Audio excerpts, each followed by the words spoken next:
In Readvox text-to-speech extension, you can choose if you want to see the blue play button to appear when you select the blocks of text. To turn this feature on or off, 1. Click on Settings. 2. Find Read Selected Text Tooltip. 3. Switch it on or off. How to use the Read Selected Text Tooltip. 1. Select any text you want to hear. 2. Wait for a second, do not move your mouse. 3. A blue play button will appear next to your mouse cursor. Click the button to hear just the text you've selected. Why this is useful.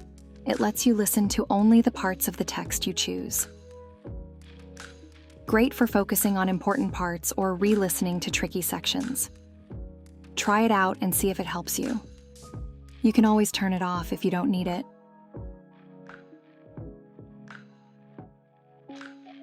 To utilize this feature, start by highlighting the text you wish to interact with. For example, this one. As soon as you select the text, wait for a second, don't move mouse cursor. You'll notice a small blue circle with play icon pop up near your selection. Press it and dictation will start.